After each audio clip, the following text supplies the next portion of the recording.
Fala aí, galera do Eleve, da nossa escola Eleve, módulo 1, o curso Descubra, que é obrigatório para todos os membros para entrarem na igreja, seja você que está vindo por carta de transferência, você que está vindo de outra igreja evangélica e quer entrar na nossa igreja por aclamação, você que quer se batizar, então você precisa estar nesse curso. E também é obrigatório para todos os membros que já entraram na igreja. Estamos nesse momento de nivelar o conhecimento, os fundamentos da nossa fé, aquilo que a nossa igreja acredita. Então, nossos princípios estão todos aqui nesse curso Descubra, que é o primeiro módulo da nossa escola Eleve. Então, falando nisso, falando da escola Eleve, nós estamos trabalhando o tema de hoje, que é a aula 4, a liberdade da nova vida, a conclusão do passado. Gente, vamos trabalhar sobre isso, né? Conclusão do passado. Mas antes da gente falar de passado, olha para essa imagem. Faz parte do treinamento dos atletas ter que correr sendo monitorados por equipamentos ao corpo. Alguém que já viu, né, jogadores, atletas que vão correr, mas tem um elástico, alguma fita na cintura deles, eles tentam correr e não conseguem porque eles estão amarrados a esse elástico. A gente sabe que isso é de propósito, é justamente para eles melhorarem o arranque deles, né, ali na hora de correr, e é necessário que isso seja feito, esse monitoramento. Na vida espiritual acontece a mesma coisa, né? A gente se esforça, parece que quer sair de um lugar, mas tem algo ali nos amarrando. Então o atleta ele se esforça para correr mais rápido, mas não consegue sair do lugar porque ele está sendo monitorado, então ele não consegue atingir o seu desempenho máximo. Na vida espiritual, muitos de nós estamos também tentando avançar, tentando passar de fase, uma fase que nós vivemos e a gente não consegue porque tem algo nos puxando. E esse algo que nos puxa são coisas mal resolvidas do nosso passado, antes do nosso encontro com Cristo e até mesmo durante o nosso encontro com Cristo. Por exemplo, muitas pessoas vão encontrar-se com Jesus Cristo, vão ter o momento da conversão lá para os 20 anos, para os 30 anos.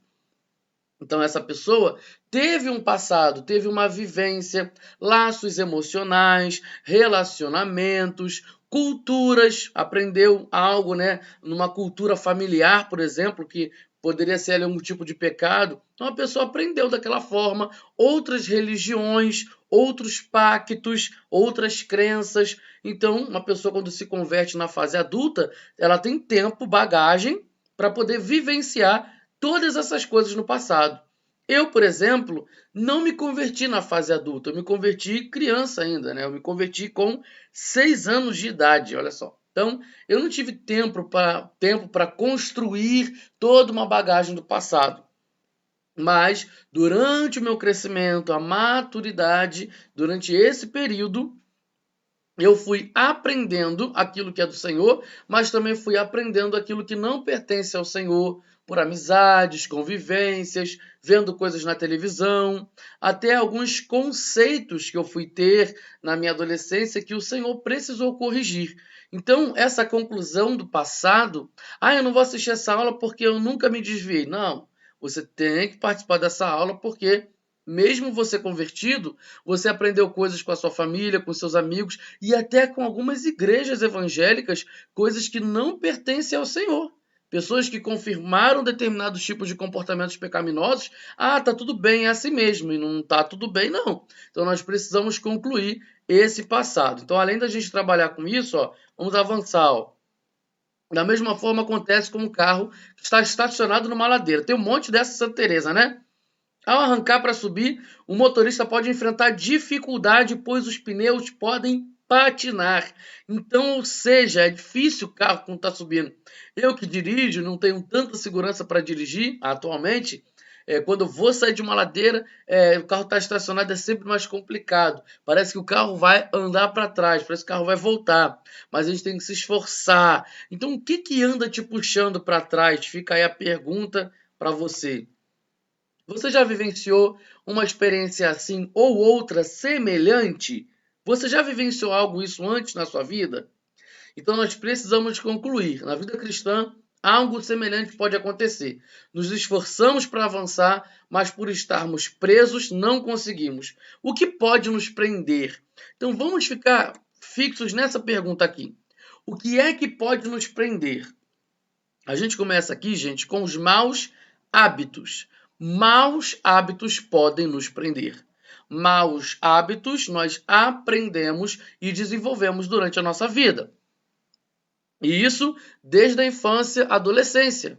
Nós aprendemos maus hábitos também na fase adulta. Então, quando eu nutro esse mau hábito, eu alimento esse mau hábito, ele pode me prender no meu passado, ele pode me prender no conceito errado que eu aprendi sobre a vida cristã. Além do mau hábito, nós temos também as experiências. Experiências que não foram tão boas, experiências negativas, né, como um abuso, experiências negativas como uma violência na família, experiências negativas do nosso passado em que nós nem éramos a vítima, mas nós presenciamos experiências ruins na nossa família, no nosso trabalho, de presenciar momentos tensos na família, momentos tensos nas amizades, assim, de coisas que a gente não gostaria de lembrar. Então nós temos aí experiências boas e ruins, experiências também no campo espiritual, pessoas que já vivenciaram com pactos demoníacos. Então aí a pessoa acaba tendo essas experiências. Talvez não aconteceu com ela, mas ela estava próximo. Então ela vivenciou tudo isso também. Além das experiências, nós temos os relacionamentos. Relacionamentos amorosos, relacionamentos com amizade, relacionamentos familiares. Então, transtornos, traumas. Então, além de relacionamento, nós temos os traumas. Então, tudo isso pode nos prender. Então, tem coisa que a gente vivenciou e a gente vai querer o quê? Criar um bloqueio. Ou seja, eu não quero mais pensar nisso, eu não quero mais vivenciar aquilo outro, então eu vou me justificar. Nós criamos os nossos próprios escapes e a gente quer mascarar o que a gente vivenciou. Então a gente vai trazendo tudo isso aí que a gente comentou agora. Ou seja, é a resposta para essa pergunta. O que pode nos prender? Então nós temos aí, ó, experiências, traumas, relacionamentos, religiões que a gente viveu no passado, maus hábitos que nós nutrimos também, vícios. Então, tudo isso pode nos prender, porque isso não mexe apenas no sentido espiritual, mas também mexe com o nosso cognitivo, mexe também com o nosso emocional, mexe com o nosso psicológico. Então, o homem, gente, o ser humano é corpo, alma e espírito. Isso está junto, está unido. Então, se eu tenho um problema na alma, um problema psicológico, um problema psiquiátrico, um problema também no meu corpo, um acidente que eu sofri, então tudo isso está dentro de mim, isso faz parte de mim, são minhas experiências e isso pode favorecer para que eu continue preso a uma situação lá do meu passado. Então, por exemplo, experiências traumáticas, bati o carro, ou sofri um acidente, perdi determinado movimento do meu corpo. Então isso é algo que a nossa mente ela vai querer que a gente se freie para isso também. E aí vem toda a questão da autoestima. Ah, eu sofri um acidente, perdi parte do meu corpo. Hoje eu sou uma pessoa com deficiência. Ou eu nasci assim. Então mexe com a autoestima, mexe com a forma que as pessoas olham para a gente. Então tem pessoas que vão olhar para mim feio e eu não vou achar estranho, mas uma pessoa que é uma pessoa com deficiência, uma pessoa que passou por questões traumáticas, não apenas no sentido físico, né, do movimento do corpo, mas também experiências de bullying e também de violência doméstica, de violência verbal. Então, a maneira que o outro já olha, para ela tem uma outra conotação. Então, vamos prestar atenção nisso daqui.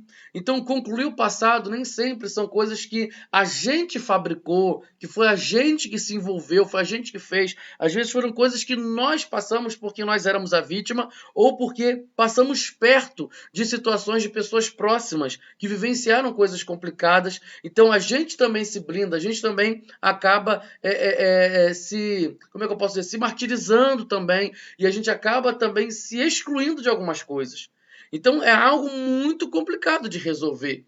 Não é botar a mão na cabeça e sai, entendeu? É algo que precisa ser trabalhado nos três, corpo, alma e espírito, na formação do ser humano de forma completa, tá?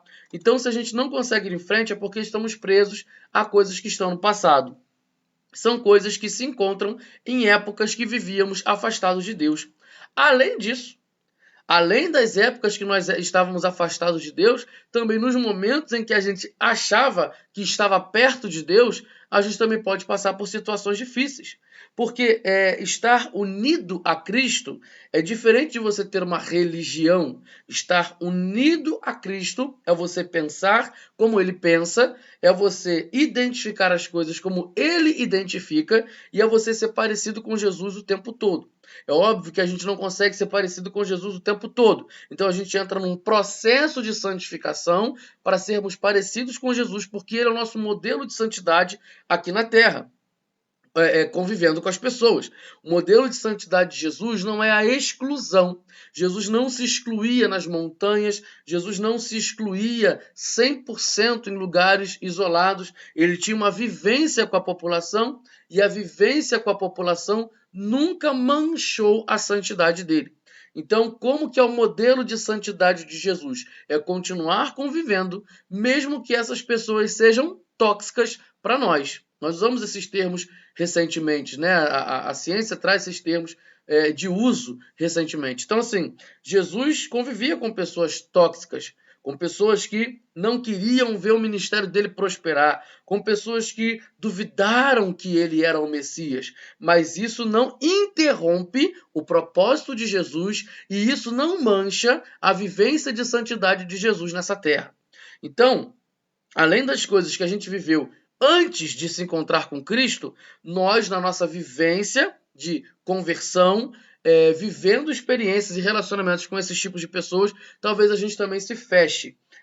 Porque pessoas que a gente conheceu na igreja, pessoas fofoqueiras, pessoas mentirosas, pessoas que nos decepcionaram, pessoas que eram líderes, pastores, pastoras, missionários, e daqui a pouco surge um escândalo e esse líder está ali no meio. Então, assim, não são só coisas, né? Essas conclusões do passado não só são aquilo, as coisas que a gente viveu antes de Jesus, mas também são coisas que a gente passa depois de ter encontrado com Jesus, mas a nossa fé ainda não é madura o suficiente para que a gente esteja firme no propósito que Deus nos deu, independente das situações difíceis e complicadas que a gente viveu, mesmo no âmbito religioso, numa igreja, num centro religioso.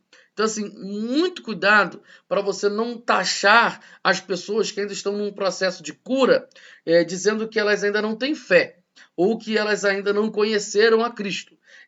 Esse conhecimento de Cristo é um conhecimento diário. Você está construindo uma amizade com Cristo. Então isso é um processo. Então tem gente que já chegou nesse nível de ser tão amigo de Jesus que não mais se impressiona com os comentários das pessoas, por exemplo, com alguma coisa. Eu cheguei no momento, recentemente, os dias difíceis, os dias complicados é que vão forjando esse nosso caráter para sermos parecidos com Jesus. Hoje, eu agradeço a Deus por pessoas que quiseram me derrubar. Hoje, eu agradeço a Deus por pessoas que me frustraram, me decepcionaram. Porque hoje eu entendo que isso foi uma escola para mim para ser parecido com Jesus. Mas tem gente que ainda não chegou nesse nível. E eu estou dizendo que eu cheguei nesse nível, eu não estou aqui me comparando dizendo que eu sou melhor do que você, não. Eu estou dizendo que foi uma construção. Olha, eu me converti aos 6 anos de idade em uma família em que meu pai e minha mãe já eram convertidos e não tinham uma fé fingida. Meu pai e minha mãe tinham uma fé verdadeira. Meu pai e minha mãe oravam em casa, davam testemunho. É óbvio que todo mundo erra e tal, mas a gente via ali dentro de casa o perdão, a reconciliação. Então eu sou muito bem resolvido quanto a isso. E olha só, eu, numa família bem resolvida, onde os meus pais não experimentaram divórcio, por exemplo, eu vi ali a cumplicidade, o perdão, tudo isso dentro de casa, e mesmo assim eu passei por situações traumáticas, mesmo depois de ter conhecido a Cristo. Mas eu ainda não tinha uma fé madura para ficar firme naquilo que Jesus me dizia, porque a minha mente ainda ficava, dúbia, pensando em coisas de como que eu poderia resolver, a força do meu braço, entre outras coisas. Hoje não. Hoje eu entendo que Jesus é suficiente para mim. Mas para eu chegar nessa conclusão, eu precisei passar por isso tudo. Então, se você está passando por situações complicadas, você está tentando concluir coisas do passado, e está sendo muito difícil, não desista, não desista. Como isso aqui é um curso básico para todos os membros, um dos princípios da nossa igreja é que você continue seguindo em frente e que você não tenha vergonha do seu passado e que você não tenha vergonha de quem você está se tornando e o processo que você está passando para você se tornar uma pessoa mais parecida com Cristo. Não tenha vergonha, porque aquilo que você tem dificuldade hoje é a autoridade que Deus está te dando para ser um agente de transformação e de mudança para tantos outros que precisam de cura e precisam do seu testemunho. Deus quer te usar para abençoar pessoas. Guarde isso no seu coração. Você pode esquecer de um monte de coisa que eu falei aqui nessa aula, mas guarda isso na sua mente e coração. A conclusão do passado, ele é um processo. Essa conclusão é um processo. Então, foi nesse processo de concluir as coisas do meu passado, de vingança. Eu era uma criança muito vingativa. E eu não aprendi isso com os meus pais. Eu aprendi isso vendo televisão, vendo desenho, convivendo com pessoas que faziam bullying contra mim. Então, assim, eu com 7, 8 anos de idade, eu não tinha maturidade de chegar para Deus e chorar: Senhor, olha, tá vendo o que eles fizeram comigo? Eu queria resolver na mesma moeda, porque era isso que eu via nos filmes, era assim que eu via a solução de que algumas pessoas resolviam seus problemas quando eram machucadas. Por mais que meu pai e minha mãe me ensinassem: Daniel, não é assim e tal, não sei o quê, mas a minha cabeça estava em formação, é uma criança em formação. Tá? Ah, pastor, mas você era criança e eu que sou adulto. Ué, você nasceu de novo. Você nasceu de novo em Cristo, você nasceu de novo. Então, você é uma criança no reino de Deus. Então, muitas coisas que você aprenderam lá atrás são coisas que para você soltar e abrir mão dessas convicções é algo muito difícil, algo muito complicado. Não é assim da noite para o dia. Mas você precisa continuar e querer essa mudança de atitude, querer concluir esse passado. Então, nós vimos ali, né, que várias coisas nos prendem, mas que são coisas que se encontram nas épocas que a gente vivia afastado de Deus, mas também são coisas que podem acontecer nesse período que você está vivendo atual, mesmo você frequentando uma igreja. Quais são as possíveis áreas do passado? Então pensa aí, ó, quais são as possíveis áreas do passado que uma pessoa hoje tenha de concluir? Quais são as áreas do seu passado que você precisa concluir? Já falei, pode ser coisa que você fazia antes de conhecer Jesus ou de traumas que você vivenciou depois de ter frequentado uma igreja. E mesmo você conhecendo a Cristo, você ainda não tinha maturidade para poder continuar firme nele. E você tentava resolver as suas coisas com insegurança, com medo, com vingança, etc. Então, quais são as coisas que você precisa concluir? Isso aqui é uma resposta que você tem que dar de forma pessoal. Eu vou dar aqui alguns exemplos. Muita gente aprende que para ser feliz precisa de relacionamento amoroso. Eu preciso, né, casar, eu preciso namorar. Mas muita gente não consegue casar certo, vamos dizer assim. Não é a palavra que eu gostaria de usar, casar certo, mas enfim, não conseguem ter um casamento sólido. É uma pessoa que casa com uma pessoa abusiva, uma pessoa tóxica, uma pessoa violenta nas palavras. E mesmo dando alguns sinais no namoro, a gente acaba insistindo porque nós temos uma dependência emocional, nós passamos por coisas traumáticas na infância, ou porque a gente viu situações no casamento dos pais e dos avós e dos tios e a gente não quer repetir aquilo, então a gente acaba se blindando, ou a gente abraça esse discurso de que para ser feliz você precisa ter alguém do seu lado. Então muita gente vai lá e casa e depois se divorcia e aí tenta namorar e não consegue, e depois desse tempo todo acaba sendo dependente de relacionamentos sexuais o tempo todo, né? Então acho que precisa ter um relacionamento sexual para ficar bem. Então, será que é essa convicção sobre relacionamentos que você precisa concluir do seu passado?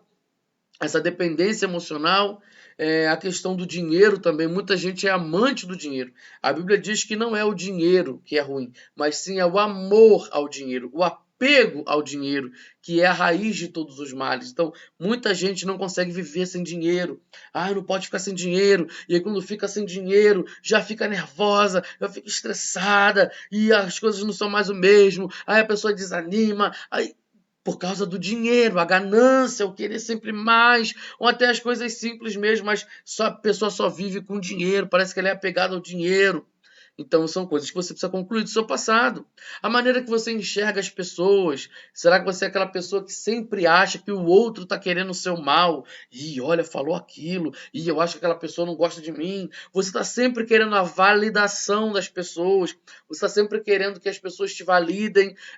Porque se ela te elogiar, então tá tudo certo, mas se aquela pessoa te corrigir, mesmo que ela seja educada ao corrigir, você se sente mal porque você foi corrigido e você não queria ser visto como alguém que errou. Eu não quero ser visto como uma pessoa que tem que ser corrigida. Olha, isso vai ser difícil na vida espiritual, é algo que eu preciso concluir do meu passado, porque a Bíblia diz que Deus disciplina, educa, corrige a quem ele ama, como está no livro de Hebreus, na carta aos Hebreus. Então, muitas coisas que a gente foi vendo lá do passado e que a gente precisa concluir que vão atrapalhar a nossa caminhada com Deus, atrapalhar a nossa forma de enxergar a Deus. Então, coisas que você precisa concluir, quais são os pactos que você já fez no passado, em outras religiões, em outras crenças, orações e rezas que você já fez em outras religiões, em outras crenças, trabalhos que você fez, às vezes você entregou ali a sua vida. Então, você precisa concluir o seu passado, a forma que você enxerga a vida, a forma que você lida com o medo, o seu temperamento. Temperamento. Pastor, mas isso faz parte da minha personalidade. Se faz parte da sua personalidade, mas não passa pelo crivo, pelo filtro do seu domínio próprio, então tem alguma coisa errada aí. Porque uma coisa é eu ser aquela pessoa com uma personalidade mais incisiva, uma pessoa que fala o que pensa mesmo, e etc. Uma pessoa mais emocional, e também que é de temperamento forte. Mas se a Bíblia fala que o fruto do Espírito é amor, alegria, paz, longanimidade, benignidade, bondade, fidelidade, mansidão e domínio próprio. A Bíblia fala sobre isso. Está ali o domínio próprio. Eu sou de temperamento forte, então vou xingar mesmo. Deus me entende. Eu xinguei porque eu tenho temperamento forte. Não, é porque você não teve domínio próprio. Então, será que a área dos seus temperamentos, será que isso não é algo a ser concluído? Uma pessoa também que vai muito pelo lado emocional de tudo, tem medo de tudo, sente vergonha para tudo, uma pessoa que é tímida para tudo, uma pessoa que se angustia por tudo, que se entristece por tudo, são coisas que eu preciso concluir. Pecados, vícios, são coisas que eu preciso concluir. A forma que eu enxergo também a minha sexualidade, a forma que eu enxergo a minha masculinidade. Eu sou homem. Homem pensa assim mesmo. Homem faz isso mesmo. Homem trai mesmo. Não, agora eu tenho que mudar. São coisas que eu preciso concluir, porque não é porque eu sou homem, aí eu vou fazer tudo que eu quero. Não, existe o homem que agrada a Deus. Então eu tenho que buscar ser esse homem que agrada a Deus. E muitas coisas e muitos conceitos sobre masculinidade que eu aprendi da sociedade, eu preciso romper com eles. Eu preciso concluir esse meu passado. Então as mulheres também passaram por situações traumáticas com homens, mas agora elas vão conviver com os homens nas igrejas, né, no relacionamento como o corpo de Cristo. Então tem coisas que eu via nos homens, e homem é tudo igual, não sei o que, não, eu vou ter que mudar. São coisas que eu preciso concluir. Eu preciso concluir esse passado, porque agora eu sou do reino de Deus. Então, nesse reino de Deus, tudo funciona da maneira de Deus, tá? Então, vamos pensar nisso daí. Quais são as áreas que você precisa concluir? Eu achei isso aqui bem legal. Se quisermos avançar em liberdade na vida cristã, temos que concluir o nosso passado. Isso pode ser necessário nas seguintes áreas. Fazer um checklist aí, né, gente? Pensa aí agora. Primeira coisa. Renúncia a doutrinas, práticas e objetos ligados a outros deuses e crenças. As doutrinas, práticas e objetos dos deuses e crenças que você tinha antes de se converter a Cristo são compatíveis com sua nova fé? Gente, presta atenção nisso aí. Pessoas que já tiveram outras religiões, fizeram pactos nessas outras religiões. São coisas que são compatíveis com a nossa nova fé? A forma da gente enxergar as coisas? E através desse slide, a gente vai ler aqui a conversão, né, de alguns habitantes da cidade de Éfeso. Deixa eu colocar aqui no versículo para a gente ler. Vamos ler junto? Vamos lá. Muitos dos que creram vieram confessando e denunciando publicamente suas próprias obras. Também muitos dos que haviam praticado magia, reunindo os seus livros, os queimaram diante de todos. Calculado o valor dos livros, verificavam que chegava a 50.000 denários.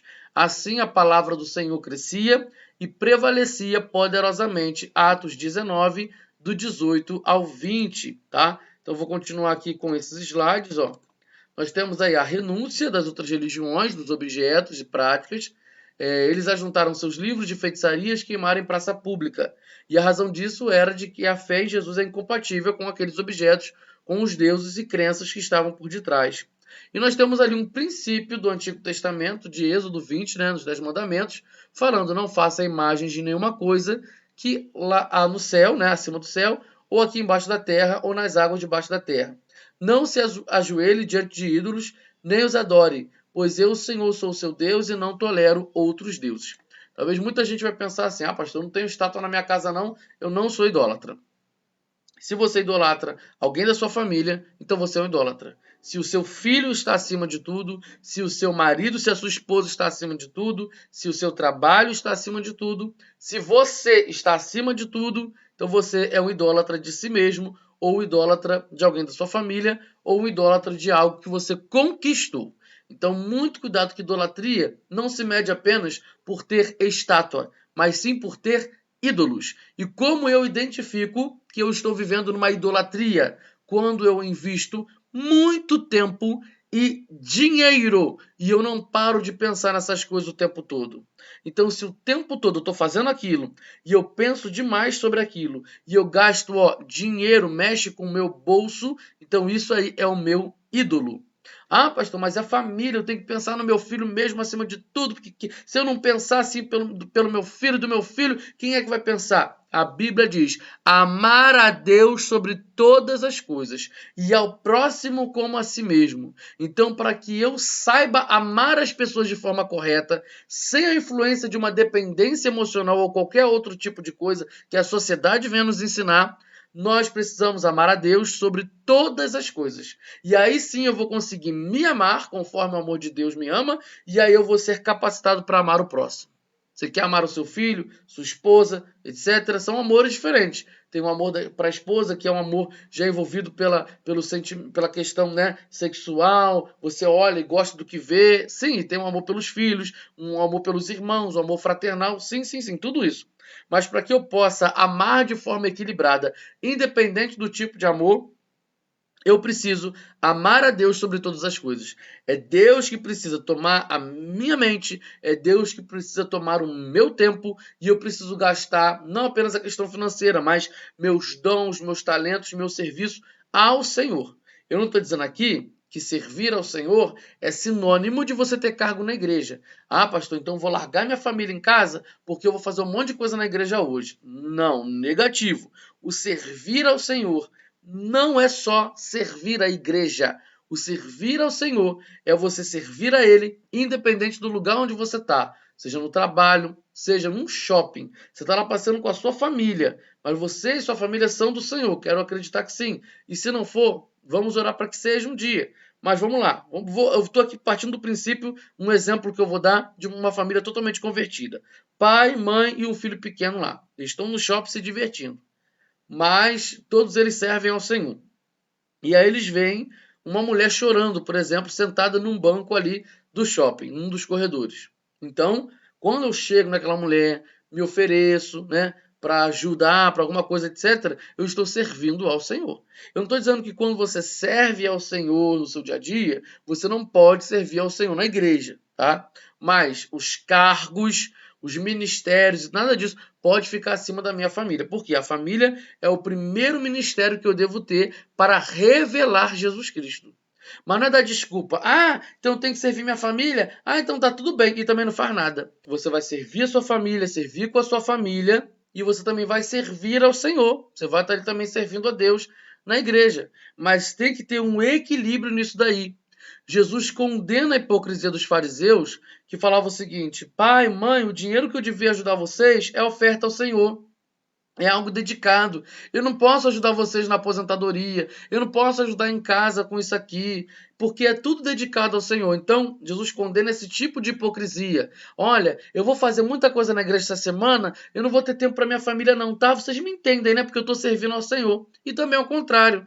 Ah, fulano, você me entende, né? É porque tem tantas coisas lá na minha família, eu tenho que fazer tanta coisa, não vai dar tempo de eu ficar na igreja não. Eu não vou poder ir pro culto não, porque olha só, eu tenho que servir a família, né? Tenho que honrar pai e mãe, né? Então assim, Jesus está condenando a hipocrisia.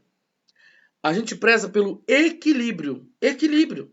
Então você vai ter seu tempo com Deus, você vai ser parecido com Ele, você vai ajudar a sua família e você vai fazer as coisas na igreja. Equilíbrio. Equilíbrio.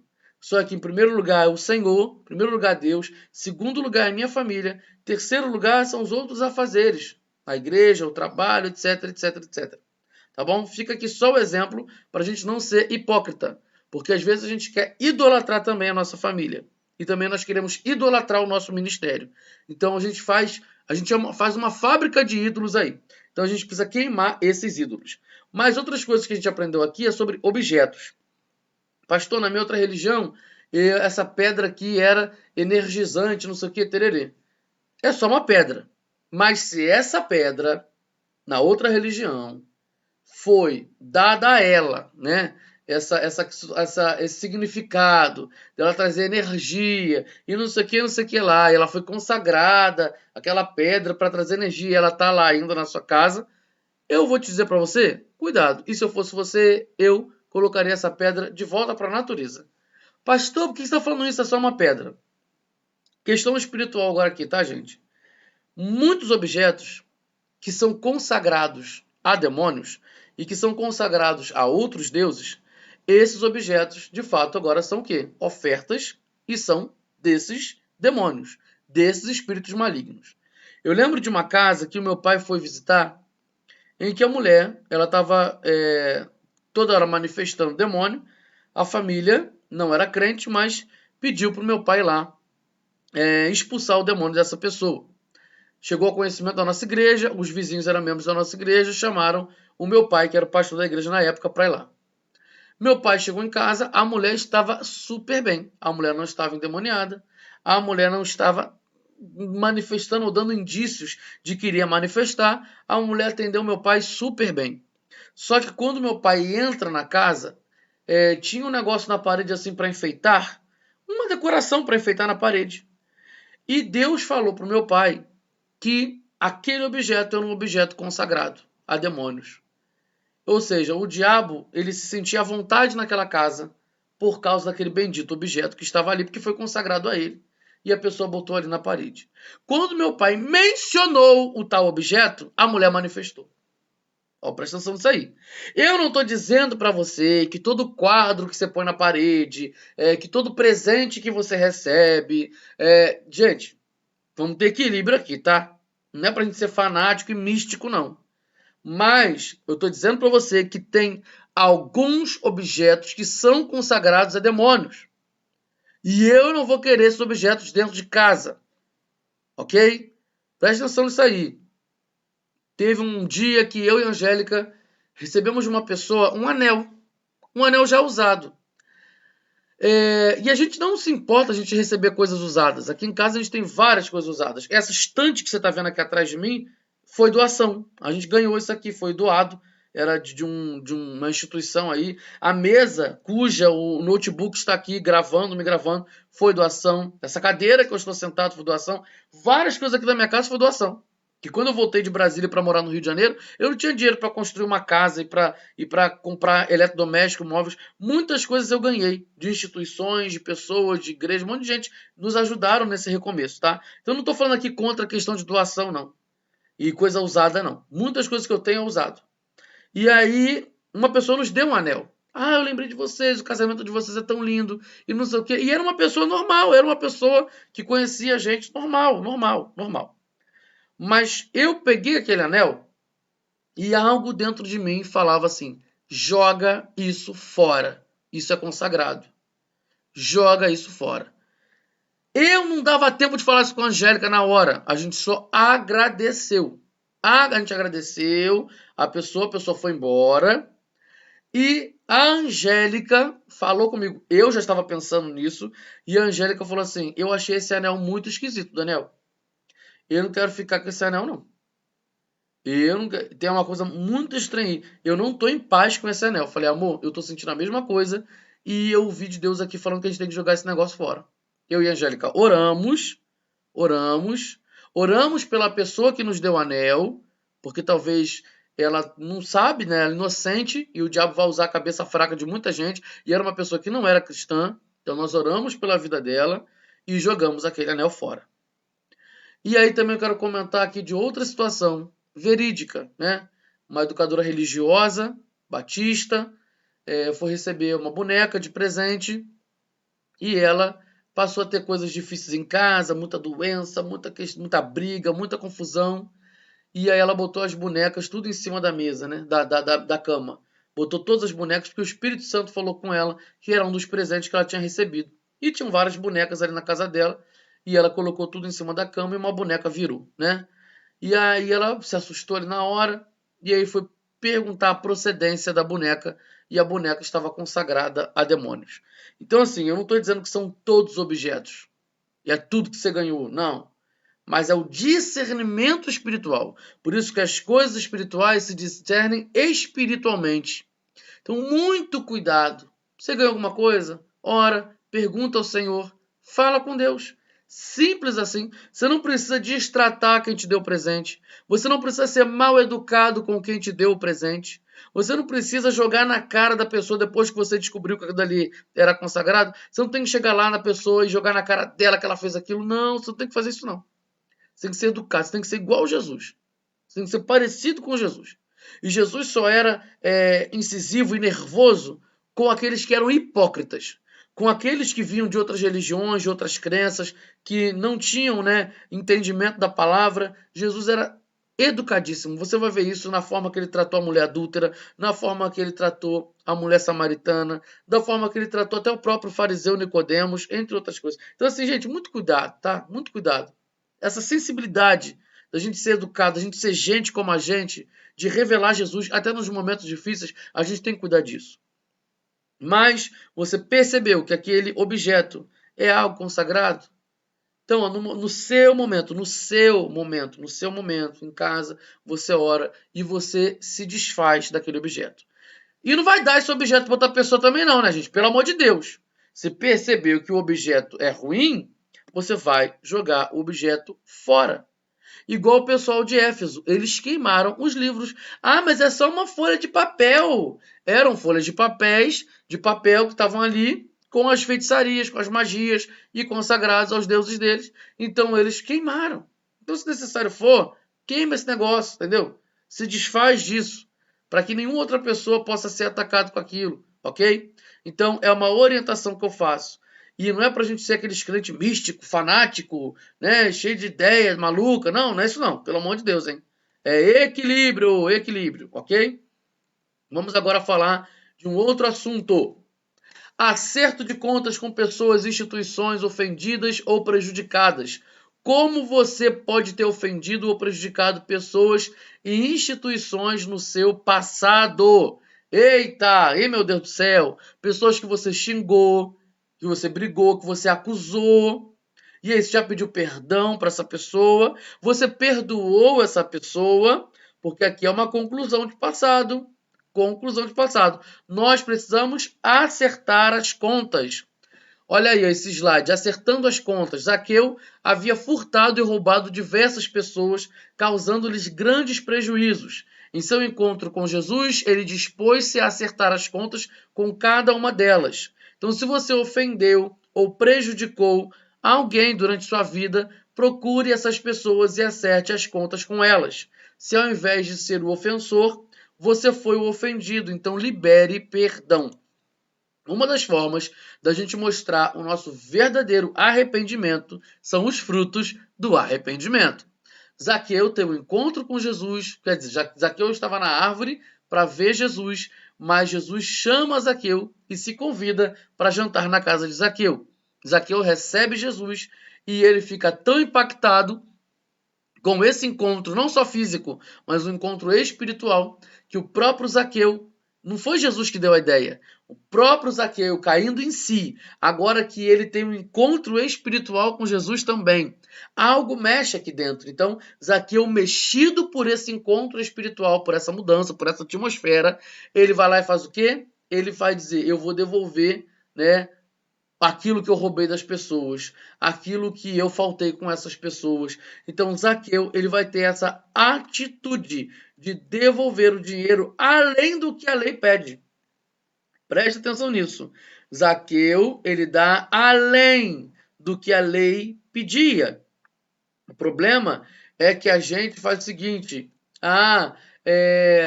eu vou fazer exatamente assim, ó. Deus mandou andar só 2 milhas. Quando bater 2 milhas, então pronto, eu não vou andar mais com aquela pessoa. Tem gente que é assim, ó, pé da letra. Entendeu? É o que está escrito. O dízimo é R$ 157,13. Aí a pessoa vai lá, R$ 157,13. Tem que... Campanha do agasalho, é para dar um agasalho. Eu não estou dizendo que você deu um agasalho, que você está errando não, gente. Pelo amor de Deus. Eu estou falando de pessoas que têm condições, entendeu? Pessoas que têm condições de dar mais, pessoas que têm condições de doar, mas as pessoas são ao pé da letra assim, ó. Para doar um, eu vou dar um. Por exemplo, campanha do biscoito no Ministério com Criança, no PIB Santa Kids. Para doar biscoito. Eu tenho um filho. Aí eu vou dar um biscoito, entendeu? É nesse sentido que eu tô falando. A pessoa não tem aquele coração doador, aquele coração de servo. Zaqueu, quando ele se arrepende, ele devolve o valor além do que a lei pedia. Ok? Então é isso que é um fruto de arrependimento. Então acertar as contas não é também você pedir perdão ou perdoar aquela pessoa, mas continuar magoado com ela. Então você não perdoou. Então tem alguma coisa estranha aí.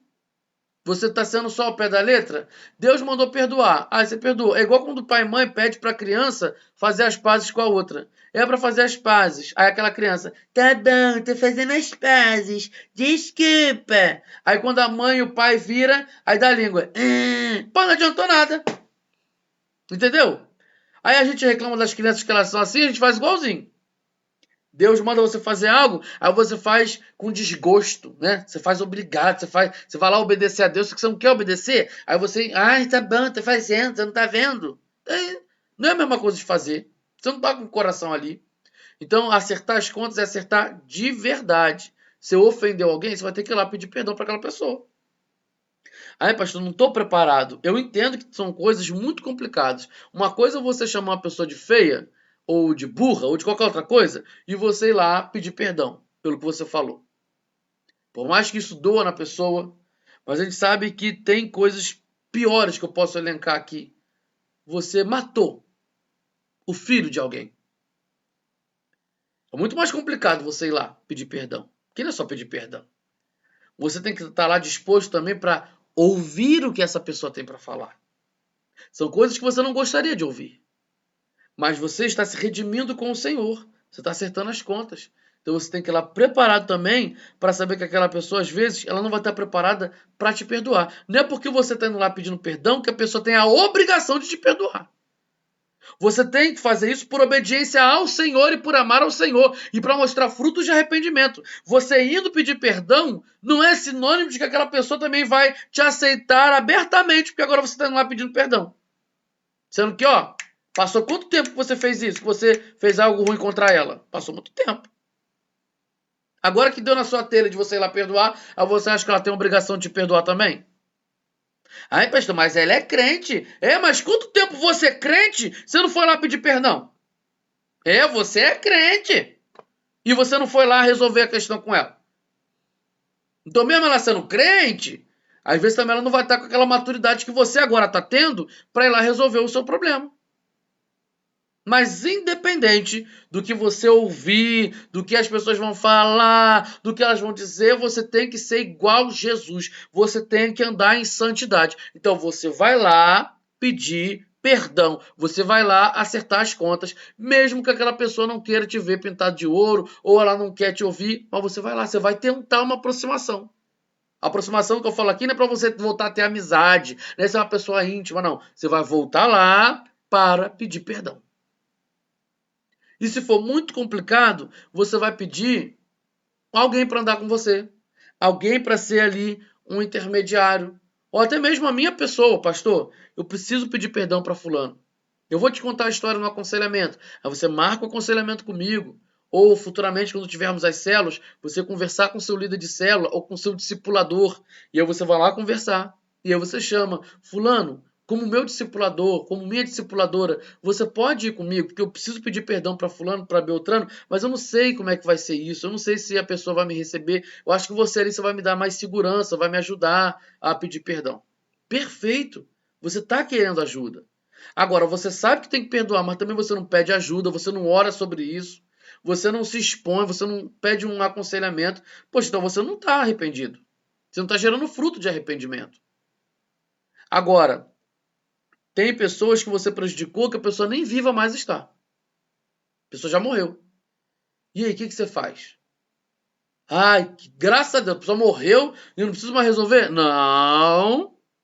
Negativo. A Bíblia vai dizer lá em Tiago 5,16 que eu devo confessar as minhas culpas uns aos outros para que haja cura. Porque essa dissimulação que você anda vivendo, isso é pecado, é doença. Você precisa ser curado disso. Você precisa expor.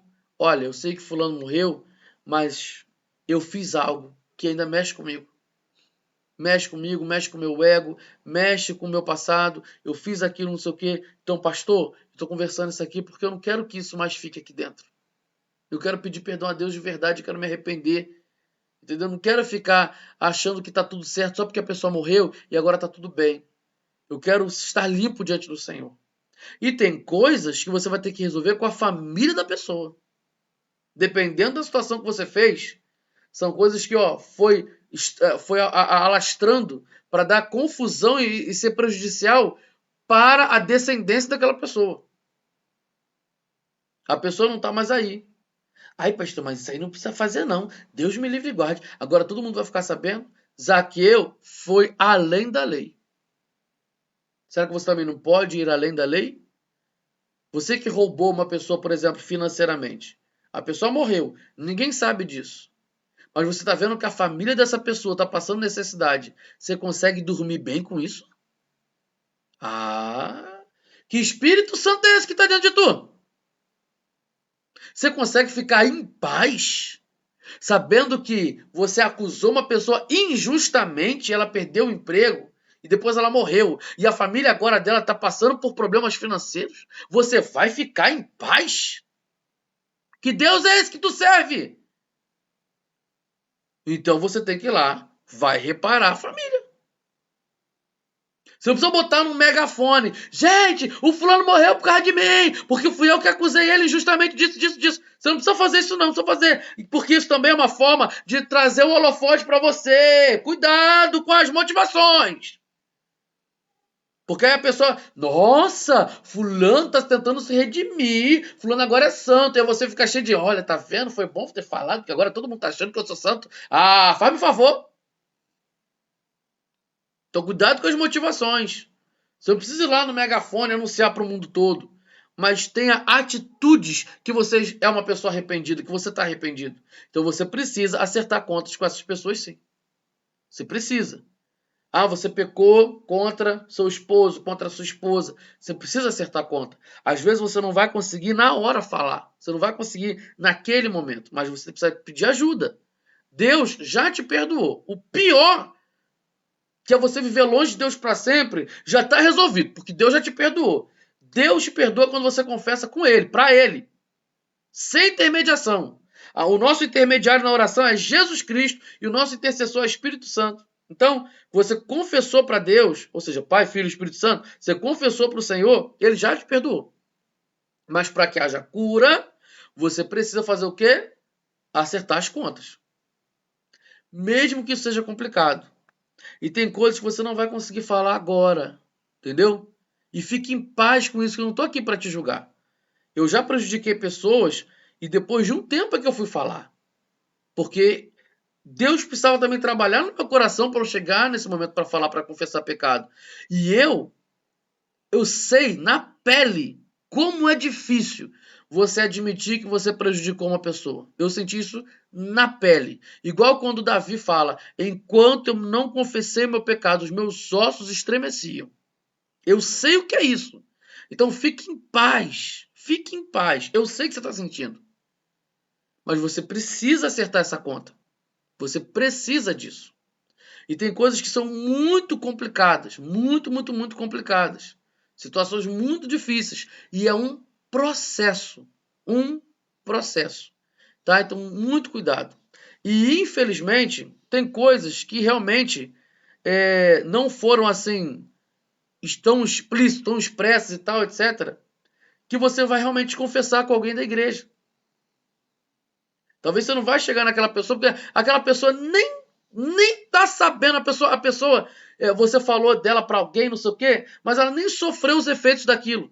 Ela tá bem, ela tá lá. Aí você vai chegar lá, fulano, eu fiz isso, cara, tu vai jogar uma bomba agora atômica na vida daquela pessoa, pá, para ela resolver. Você tirou o seu peso e colocou o peso nela. Então, até para você falar, você tem que tomar cuidado. Então, por isso que eu indico você marcar um aconselhamento com o pastor, comigo, você marcar um aconselhamento, porque a gente também precisa avaliar casos e casos também. Tem coisas que são muito complicadas para você chegar lá e tacar a bomba, pá, pronto, agora eu tô resolvido, né, Deus? Aí tu pronto, aí como é que tu vai resolver agora a vida da pessoa que vai receber aquele tipo de informação? Então você precisa marcar um aconselhamento, falar abertamente para você ser curado dessa culpa, que o diabo está trabalhando nessa culpa aí com você, hein? Ele quer te estragar, ele quer te destruir. Então, marca o aconselhamento. Quando a nossa igreja tiver célula, você vai poder falar isso com o seu líder de célula, você vai poder falar isso com o seu discipulador, para ele poder te ajudar. Porque eu sei que vai ter um tempo em que eu não vou conseguir dar conta de todos os membros. Então, por isso que nós estamos trabalhando aí com a visão celular. Então, você vai ter alguém para sempre caminhar com você, para que você não seja destruído pela culpa, porque o diabo quer trabalhar na culpa. O diabo quer trabalhar na culpa, tá? Para você não avançar. E aí ele quer te prender, igual aquele elástico lá que o atleta usa, e ele quer avançar, avançar, avançar e não consegue. Então, se ao invés também de você for o ofensor, mas você foi o ofendido, agora eu tô falando com você que está assistindo esse curso. Alguém te prejudicou. A pessoa foi até você para te pedir perdão. Você vai liberar perdão. Ah, pastor, vou nada. Ué, você está aqui assistindo esse curso, então agora você sabe dessa informação. Porque Jesus nos ensina a perdoar quantas vezes, gente? Quantas vezes? Deixa eu ouvir você aí de casa. Sei que eu não vou te ouvir, mas vai. Fala, você sabe. Quantas vezes você tem que perdoar? Fala. 70 vezes 7. Ah, e quem é que mandou isso? Foi Paulo, Moisés, Timóteo, Davi, Abraão? Quem foi que falou que a gente tem que perdoar 70 vezes 7? Quem? Fala pra mim, fala. Jesus. Ah, e Jesus é quem? Ele é quem? É o próprio Deus. Ih, vai ter que perdoar. Vamos resolver essa mágoa aí. Você que está aqui assistindo esse curso, você que quer ser membro da PIB Santa, é aqui assim que a banda toca aqui. E se não tocava, agora vai passar a tocar. De uma igreja que libera perdão, formado por membros que liberam perdão. Então eu preciso liberar perdão 70 vezes 7. Quantas pessoas já me ofenderam, já falaram coisas, e depois vieram falar, pastor, me perdoe, eu perdoei, gente. É óbvio que o perdoar não é sinônimo de você conviver com aquela pessoa, de você andar lado a lado com ela como se fosse o melhor amigo do mundo. Tem coisas que aconteceu que não dá mais para você conviver. Uma violência doméstica, por exemplo.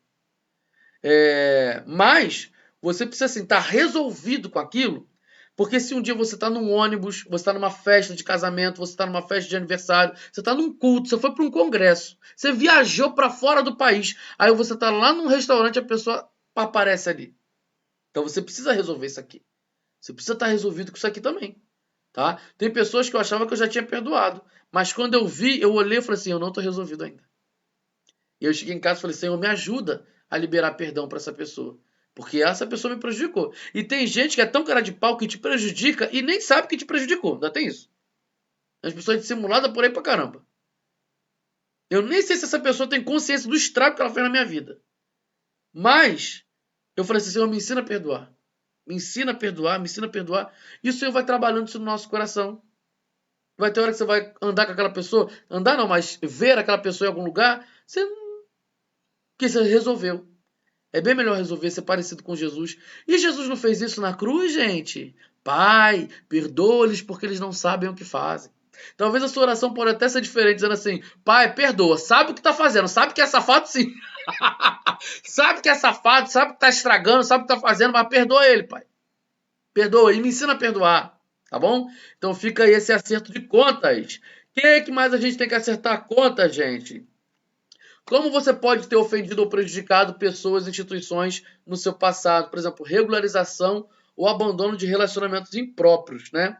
Então, o mundo de hoje está marcado pelo relativismo. Deixa eu colocar aqui o slide para vocês, ó. O mundo de hoje está marcado pelo relativismo e pela permissividade. Diz-se que tudo é certo e tudo é permitido e nada é errado.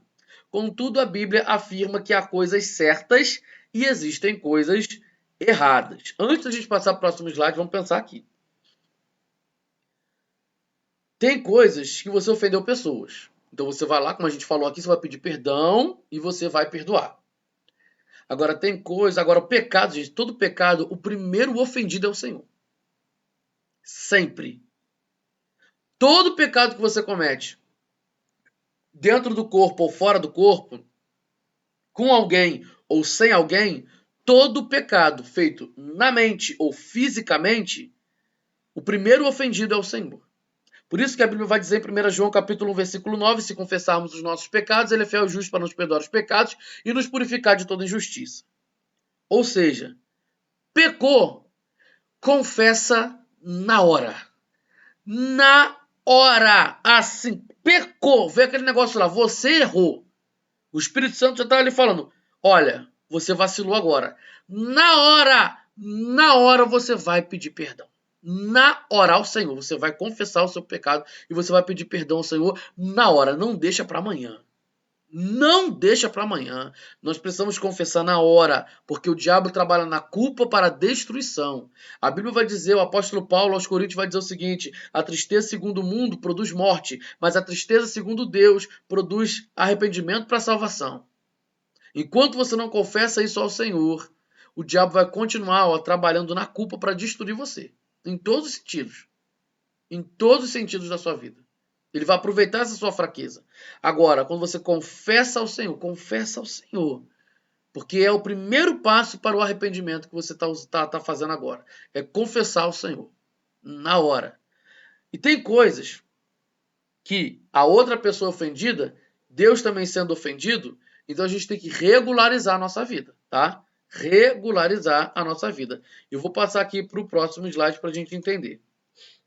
Deus nos relacionamentos afetivos. O grande projeto de Deus para os seres humanos, quanto a relacionamentos afetivos, chama-se casamento.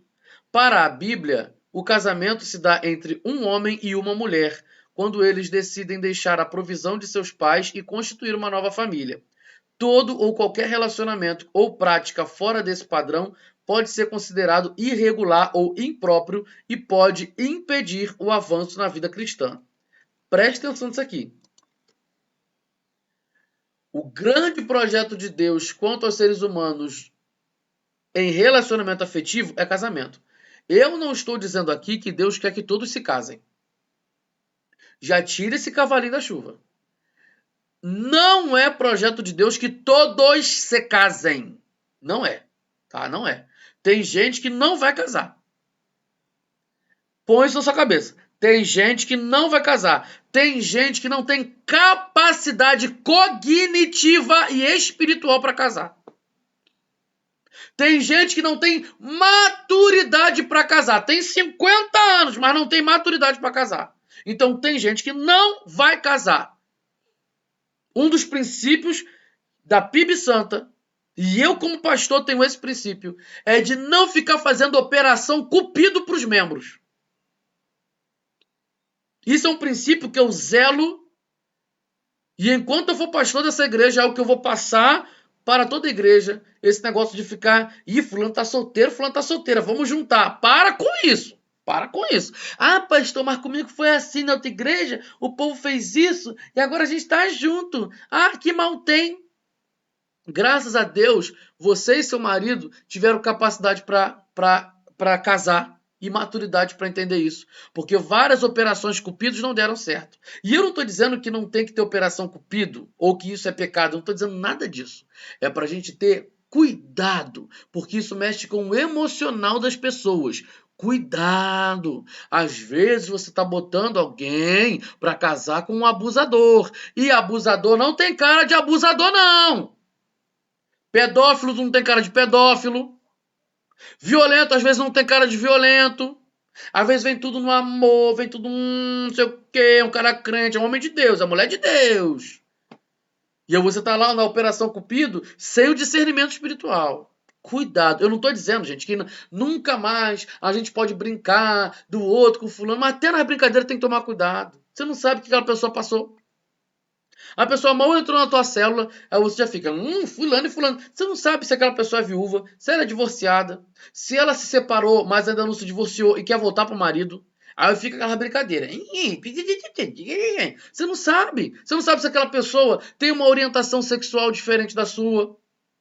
Se é um homem. E se ele gostar de outro homem? E você fica zoando aquele homem com uma mulher. Você não sabe se ele vai ficar desconfortável com isso. Então é bom evitar. Porque brincadeira é quando todo mundo ri. Mas é bom evitar.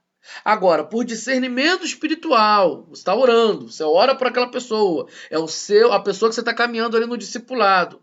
E você percebe que aquela pessoa de fato tem maturidade para casar, mas ela tem a autossabotagem, ela não quer casar por insegurança, e você está ali para ajudá-la a vencer isso, perfeito.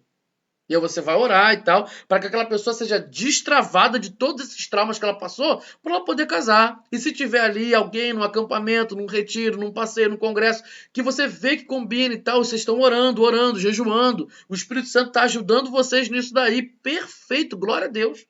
Agora, quando é uma coisa só para brincar, só para zoar, só para casar, porque tem que casar. Não, pastor, mas a pessoa, ela veio com essa orientação sexual, ela tem que casar. Não tem que não. Mas não tem que não. Não, não, não, não, não. Não tem que não. Casar não é obrigatório. Aí, pastor, então você está dizendo que se a pessoa só quer se juntar para morar junto, pode? Também não. Eu estou dizendo que casar não é obrigatório. Mas para você ter relação sexual, você tem que casar. Ah, pastor, mas eu não tenho maturidade para casar e eu quero ter relação sexual. Então você não vai ter relacionamento sexual. Ah, pastor, mas é muito difícil. Então você vai escolher o teu difícil. Ou você aprende a ter maturidade para casar, ou você vai ficar sem relacionamento sexual. Porque o relacionamento sexual não é o trunfo, nem a vitória, nem o troféu da vida. O troféu da vida é se gloriar em Cristo na cruz dele. É você ser parecido com Jesus, é você andar como Jesus andou, é você pensar como Jesus pensou e receber a coroa de vida lá no céu. Isso é que é vitória. Relacionamento sexual veio depois da criação do homem para um propósito. E esse propósito, de fato, é desfrutado com prazer. Deus nos deu prazer para desfrutar da obediência dele. Eu estou dizendo que relacionamento sexual é só para procriar. Não, é a intimidade. É algo íntimo ali entre o casal. Você se torna um com aquela pessoa, como o apóstolo Paulo explica aos Coríntios também, em 1 Coríntios 6. Que quando um homem se une a uma prostituta, é um só com ela. Se juntou, é laço emocional e espiritual também.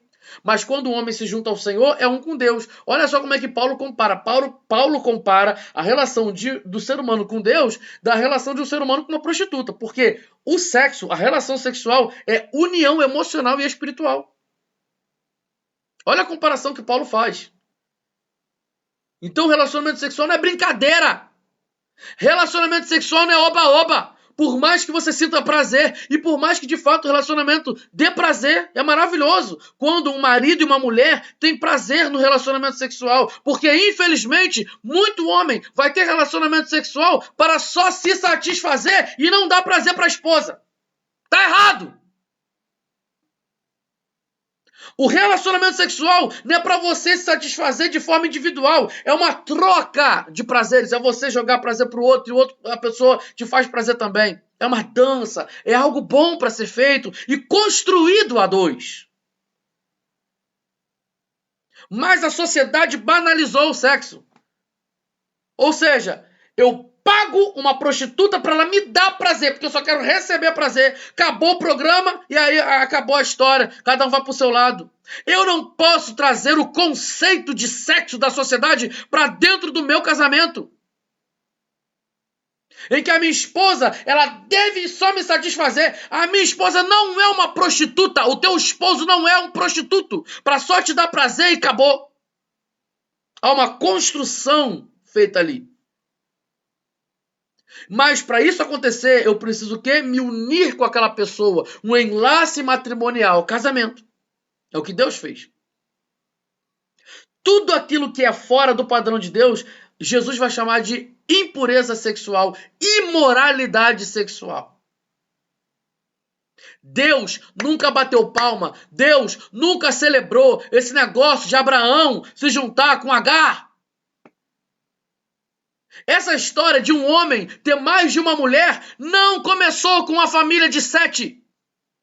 Pastor, quem é Sete? Vai ler a Bíblia, mas eu vou explicar aqui. Sete foi um dos filhos de Adão e Eva.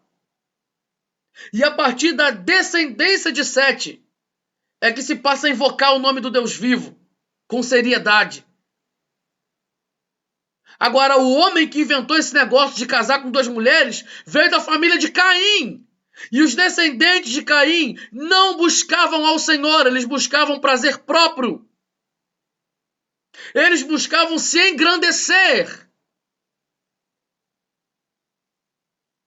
Deus nunca aplaudiu o que Abraão fez. Deus nunca aplaudiu o que Jacó fez. Casar com Raquel e com Lia. E depois ter relacionamento com as concubinas, que é a Bila e Zilpa. Deus nunca aplaudiu isso. Deus nunca aplaudiu o que Davi fez, tendo um monte de mulher. E aí tem gente que vai falar assim, mas quando Natan repreende Davi, vai dizer que o Senhor deu para ele reinos e mulheres no plural, pastor. Então significa que Deus que deu um monte de mulher para ele. O que Natan está dizendo no sentido figurado, ou seja, meu querido, você tem um monte de coisa. Deus te constituiu rei e você aproveitou das benesses de que um reinado propicia para você. Como mulheres, dinheiro, poder e um monte de coisa. Porque Deus falou que Davi ocuparia o trono. Mas Davi não foi responsável no seu relacionamento afetivo, nos seus casamentos.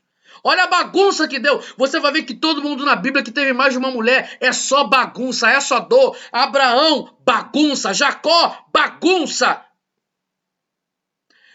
O marido de Ana lá, Eucana, bagunça. A família de Davi, bagunça. Salomão, bagunça. Só bagunça e podridão. Deus nunca aplaudiu esse negócio de ter mais de uma mulher. Porque para Deus, a questão do relacionamento sexual é algo sagrado, é algo a ser desfrutado apenas por um homem e uma mulher. E se você está me achando muito radical, reclama com Deus. Porque quando Deus tem um relacionamento com o povo de Israel, o que Deus fala? Muitas vezes Deus compara o relacionamento dele com o povo de Israel a um casamento. E quando o povo de Israel começa a tentar misturar coisas de outras religiões com aquilo que Moisés ensinou para agradar a Deus, Deus fala, vocês estão me traindo, vocês estão se prostituindo, vocês estão adulterando. Olha o peso de um relacionamento conjugal para Deus. E casamento é algo tão importante para o Senhor, que a Bíblia começa com um casamento, Adão e Eva, e termina com um casamento, o casamento entre a igreja e Cristo. Ah, pastor, mas de onde que você tirou esse negócio de que o casamento para Deus é entre um homem e uma mulher? Mateus capítulo 19, Marcos capítulo 10. Jesus, antes de falar sobre o divórcio, ele fala sobre casamento, dizendo, vocês não lembram o que o Criador fez? Homem e mulher, macho e fêmea os criou. Por isso o homem sairá da casa de seus pais, se unirá à sua mulher e eles serão uma só carne. E aquilo que o Senhor uniu, não separe o homem. Jesus não está falando apenas de divórcio aqui na questão de separação, ou seja, aquilo que Deus uniu, o propósito, o princípio, um homem e uma mulher. Não separe o ser humano. Não inventem coisas além disso. Jesus falou sobre casamento. E Jesus deixou explícito a visão dele sobre casamento. É um homem e uma mulher. E aí os discípulos falam, Jesus, se casamento é assim é muito difícil. Ele, por isso que esse ministério é só dado a quem tem maturidade. Jesus fala isso para eles. Nem todos estão aptos para o casamento. E depois vai falar dos eunucos. Nem todos estão aptos para o casamento. Então, muito cuidado com as brincadeirinhas. Muito cuidado com a forma que você trata o seu casamento. Acerte as contas do seu casamento. Regularize seu casamento. Pastor, tô morando junto. Vai casar. Ah, eu não tenho dinheiro. Ué, fala com a ação social da igreja. A gente dá um jeito. Vai casar. Vai casar. Pastor, eu tô namorando e aí negócio, o fogo tá demais. Então, se esse é o cara que você tem que casar, se essa mulher você tem que casar, então arruma logo o casamento. E se, pastor, mas a gente não consegue agora, a gente é muito novo, então para de botar esse fogo aí. Apaga esse fogo. E vai esperar a hora de casar. Ai, hoje é muito complicado, os pastores querem se intrometer na vida sexual das pessoas. Não, gente, eu não tô querendo me intrometer na tua vida sexual. Se tu quer fazer o que tu quer fazer, vai lá e faz. É o que Jesus falou para Judas. Aquilo que você veio fazer aqui, vai lá e faz. Se é isso que tá no seu coração, vai lá e faz. Mas depois, não vem reclamar que eu não avisei. O meu papel como atalaia, o meu papel como pastor, como está em Efésios capítulo 4, versículos 11 e 12, é encorajar a igreja para que ela seja edificada, para que o corpo de Cristo seja edificada. O meu papel é avisar, é ensinar, é abençoar. Então, se você quer ter uma vida abençoada no sentido de casamento, arrume o teu casamento. Agora, se você acha que eu estou me intrometendo na tua vida sexual, vai lá e faz o que tu quiser fazer. A vida é tua. Mas eu estou aqui dando uma orientação na palavra de Deus. Esse é o meu trabalho. Eu não quero me intrometer na vida sexual de ninguém. Até porque eu tenho a minha vida sexual. E sou muito bem casado. Resolva os seus problemas. É óbvio que tem pessoas que vão ter essa dificuldade. Porque o marido não é crente, a esposa não é crente. E às vezes esse marido e essa mulher não vai querer casar. Mas você já tem filhos, você já tem compromisso com essa pessoa. Então, assim, é complicado. Então, a gente vai orar, vai jejuar, para que Deus toque no coração dessa pessoa. Mas isso precisa nascer em você. Essa regularização, essa vontade de regularizar a sua vida, precisa nascer de você. Eu não tenho que ficar lá, irmão, vamos regularizar o casamento. Não, você precisa ter essa predisposição. Ser proativo nisso também. Eu quero regularizar minha vida no casamento. Mesmo que seu marido não seja crente, não queira regularizar agora. Mas isso precisa nascer de você. Isso tem que ser uma luta. Senhor, eu quero ser parecido contigo. Senhor, eu quero ter uma vida certinha. Senhor, eu quero ter uma vida de casamento, uma vida matrimonial regularizada. Senhor, eu estou aqui colocando isso como luta. Eu vou colocar isso agora como pedido de oração. Eu vou pedir para o pastor orar. Eu vou pedir para as irmãs orarem porque eu quero casar. Mas se isso nem nasce de você, é sinal que você está tudo bem. Você está sentindo a vontade para ver a vida que você vive? Cadê o fruto do arrependimento? Ai, pastor, essas coisas são muito radicais. Não reclama comigo não, gente. Reclama com Jesus. Porque Jesus é muito mais radical das coisas que eu estou falando aqui. O discurso de Jesus é bem mais radical. O que ele falou? Se o seu olho te faz pecar, arranca o olho. Gente, é Jesus. Se tua perna te faz pecar, arranca a perna. É Jesus falando. Ou seja, é melhor você viver em santidade e abrir mão de determinadas coisas porque você quer ser parecido com Jesus e agradar a Deus do que você agradar o seu corpo. É isso que Jesus está dizendo. Ah, mas é difícil. Tem um monte de coisa que é difícil. Casar também é difícil. Casar também é difícil. Você tem que escolher o seu difícil. De acordo com a maturidade que você tem agora. Vamos administrar os nossos difíceis aí. Vamos aqui para os próximos slides. Vamos lá. Abandono de vícios e práticas impróprias, tá? Antes de eu falar de vícios, tá, gente? Vamos lá. Essa aula ficou um pouco longa, mas eu tenho que falar. Antes de falar de vício, vamos falar aqui de relacionamento. Nós aprendemos que casamento é entre um homem e uma mulher. Ou seja, nossa igreja, a PIB Santa, nunca vai realizar um casamento homoafetivo. Tá bom? Se duas mulheres chegarem na nossa igreja, dois homens chegarem na nossa igreja pedindo pra gente casar, nós não vamos casar essas pessoas. Não vamos fazer essa cerimônia. E eu falo isso não é só porque eles são homossexuais. Primeiro, porque Jesus nos mostrou que o casamento que ele abençoa é entre um homem e uma mulher. Então eu não vou pedir a bênção de Deus por uma coisa que eu já sei que não é da vontade de Deus. Mas tem casamentos heterossexuais que eu também não faço. Antes de eu realizar uma cerimônia de casamento, eu quero conhecer o casal. E teve um casal que já me procurou dizendo que queria casar. Eu expliquei biblicamente sobre o casamento para eles. Na semana seguinte, eles se separaram. Por quê? Porque um deles não queria se comprometer a andar em santidade. Você acha que eu vou casar um casal desse? Não vou. Agora vamos voltar à questão da homossexualidade. Como igreja, nós não vamos fazer esse casamento. Pastor, e se um casal homossexual, se duas pessoas do mesmo sexo, me chamarem para o casamento deles, etc e tal? Dependendo da sua intimidade com essas pessoas, você pode até ir no casamento, gente. Eu estou falando aqui como pastor mesmo, no sentido pastoral. Você está ali, é seu melhor amigo, é sua prima e tal, não sei o quê. Você vai estar ali. Quantos casamentos heterossexuais que você olhou e você falava assim, Senhor, eu não sei se vai dar certo isso não, mas você estava lá, você foi pro casamento. Então você vai estar ali, em oração, intercedendo pela vida de um ou outro. Eu quero dar aqui um exemplo prático. Como a gente lida com isso? Eu lembro que teve uma postagem no Instagram dizendo o seguinte: lá no meu trabalho, duas mulheres iam casar. E a empresa foi dar um cartão de celebração, ou seja, um presente lá e um cartão desejando felicidades ao casamento, e os funcionários do setor estavam assinando e escrevendo também coisas legais ali para aquelas duas mulheres. Eu, como crente, como eu devo preencher esse cartão?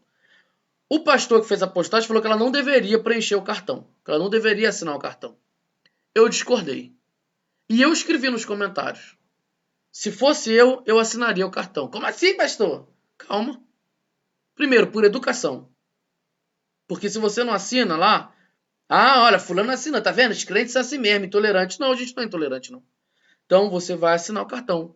Como que eu assinaria o cartão? Ainda botei o exemplo lá. Fulana, ou seja, uma pessoa. Fulana, que o Senhor te abençoe e te guarde. Que você tenha êxito no seu trabalho, não sei o que, terá na sua vida profissional, e não sei o que, tererê, fulana. Depois, Beltrana, e não sei o que, não sei o que, não sei o que lá.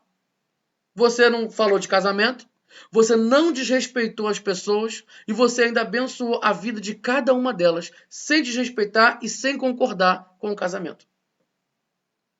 É esse nível que a gente tem que chegar, de educação, de sensibilidade, sem ofender. Mesmo sabendo que, para nossa fé, aquela pessoa está caminhando por um caminho errado. Mas a Bíblia fala que nós precisamos avisar. E nem sempre o avisar do erro vai ser da maneira que a gente acha, que é condenando, falando na cara, jogando na cara. Nem sempre. Pastor, será? Olha para Jesus. Como que ele falou que a mulher samaritana estava errada? Jogando na cara dela? Vá lá para João capítulo 4. Abre na sua Bíblia. Leia você, sozinho. João capítulo 4. Como que Jesus mostrou para a mulher samaritana que ela estava errada? Olha a sensibilidade de Jesus. Como que Jesus corrigiu o erro de Nicodemos, como fariseu, aquela cabeça dura que ele estava tendo? Como que Jesus corrigiu? Como que Jesus corrigiu a mulher adúltera? Como Jesus fez com que Pedro percebesse que ele estava errado, mas que ele estava cobrindo Pedro com a misericórdia dele? Olha a sensibilidade de Jesus para falar com as pessoas. Os momentos, né? Mas Jesus chegou no templo e pegou o chicote e foi tirando... Mas essa reação dele foi contra quem? Os hipócritas, que falavam que eram de verdade, que tinham a palavra, mas viviam tudo torto. Então Jesus, a reação de Jesus contra eles foi diferente sim, porque eles estavam usando o nome de Deus para pouca vergonha. E eles se diziam ser de Deus. Ou seja, se Jesus viesse nesse mundo hoje, se ele viesse em carne e osso hoje, a reação de Jesus no sentido de chicote e destruir templo seriam contra as igrejas evangélicas e não contra os pecadores. Olha a reação de Jesus para algumas coisas. A gente tem que ser igual a Jesus. Então tem que ter esse respeito. Deve existir esse respeito para as pessoas homossexuais de orientação sexual diferente. E agora eu quero falar com você que é membro da igreja ou quer ser membro da igreja e sente vontade e desejo sexual para pessoas do mesmo sexo. Você que está entrando na igreja e se vê como homossexual ou como bissexual, como eu te oriento agora aqui? A Bíblia vai dizer lá em Mateus capítulo 19 e em Marcos capítulo 10 que nem todos estão aptos para o casamento de acordo com a visão de Deus. Então, se você não sente nenhuma vontade sexual para o sexo oposto, então você sabe que você não vai casar com uma pessoa do mesmo sexo que o seu, porque Deus não vai abençoar esse tipo de casamento. Mas há uma promessa para Deus, há uma promessa de Deus em Isaías 56, falando sobre a misericórdia de Deus para com os eunucos. Pastor, mas eunuco não é aquela pessoa que tem um membro cortado porque trabalha no palácio? E aí o rei não quer que os empregados homens sintam prazer nas princesas e das mulheres do rei. Então ele tem um membro cortado para não ter esse desejo, para não ter relacionamento sexual com as mulheres do palácio. Por que está falando de eunuco? Repare bem como Jesus fala dos eunucos em Mateus capítulo 19 e em Marcos capítulo 10. Ele diz o seguinte: tem gente que já nasceu eunuca. Tem gente que se faz eunuca para o reino de Deus. E tem gente que é forçada a ser eunuca. Quando eu olho no grego, a palavra eunuco significa incapacitado para o casamento. Então Jesus está dizendo que tem pessoas que já nasceram incapacitadas para o casamento. Tem pessoas que não vão casar por vontade própria, para a glória de Deus.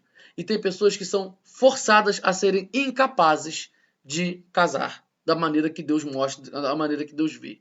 Em Isaías capítulo 56, o próprio Deus vai dizer, e diz o seguinte: eu digo isso aos eunucos que guardam a minha aliança. Presta atenção. A promessa de Deus não é para todos os eunucos, mas para os eunucos, ou seja, para os incapacitados de casar, que guardam a aliança dele. Está lá em Isaías 56. Aos eunucos que guardam a minha aliança, os meus sábados, os meus princípios e mandamentos. Estou erigindo, construindo um muro, um memorial, muito mais importante do que ter filhos e filhas. Ou seja, não digam vocês que vocês são uma árvore seca.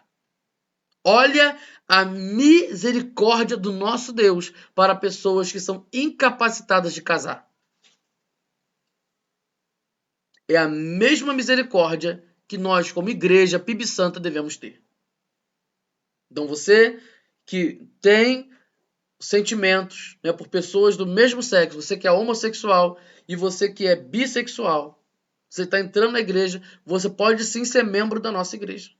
Mas assim como qualquer membro, eu como pastor estou orientando a sermos parecidos com Jesus. É óbvio que a luta de um membro para com outro membro pode ser mais difícil. A luta realmente vai ser difícil entre um e o outro.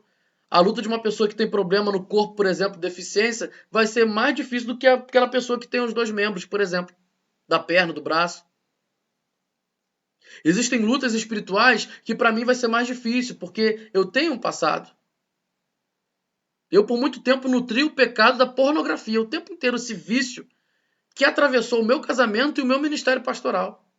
Então a minha luta, quando eu vou olhar para alguns determinados tipos de corpos, a minha forma de lidar com a televisão, com a internet, com as redes sociais, vai ser muito diferente daquela pessoa que nunca teve problema com pornografia, por exemplo. Então eu entendo a sua luta, eu entendo a sua dor. Tem lutas mesmo que vão ser difíceis.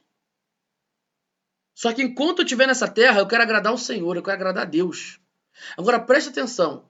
O que são 90 anos de vida? Eu estou botando aqui como se você vivesse até os 90 anos. O que são 90, 100 anos de vida para com a eternidade?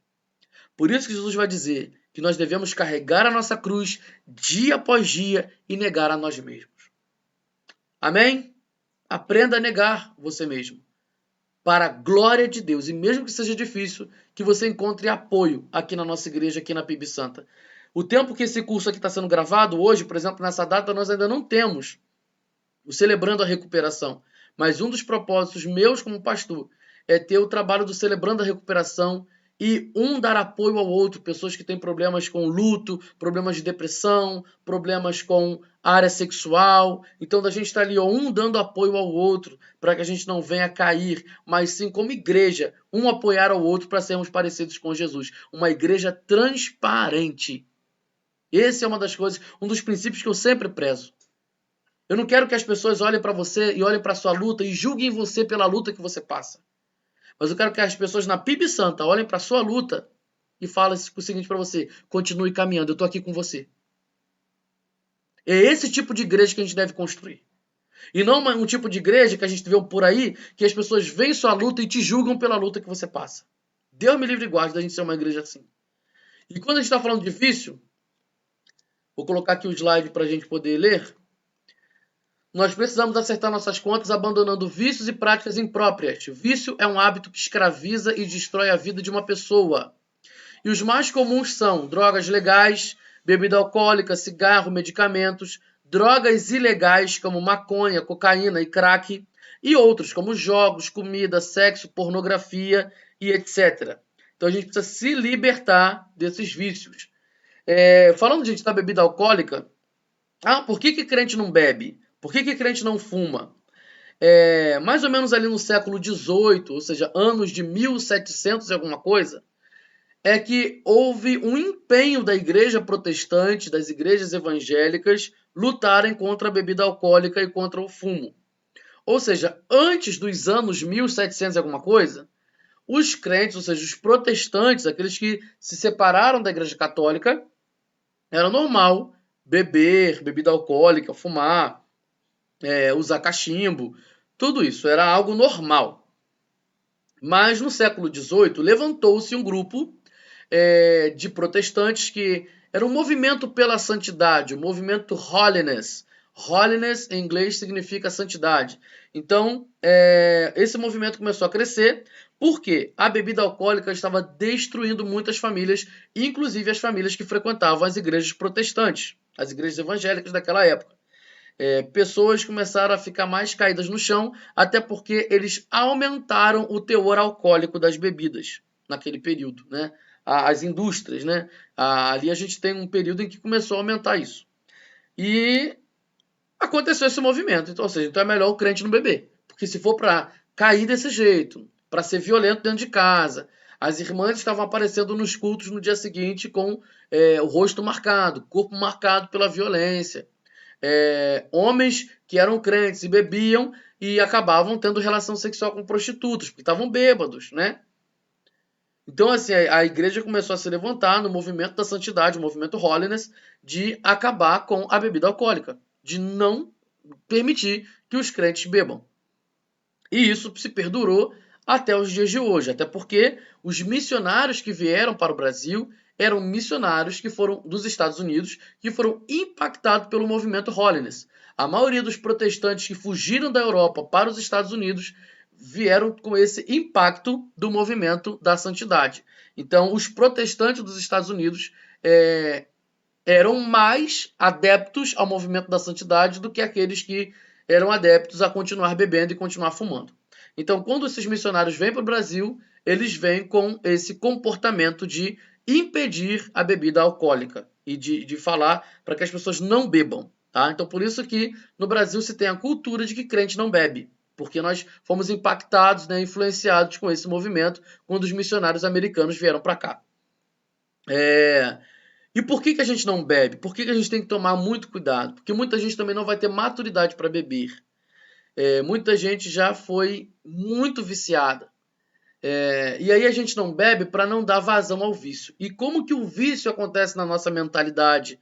Ou seja, eu tenho que tomar cuidado com o vício.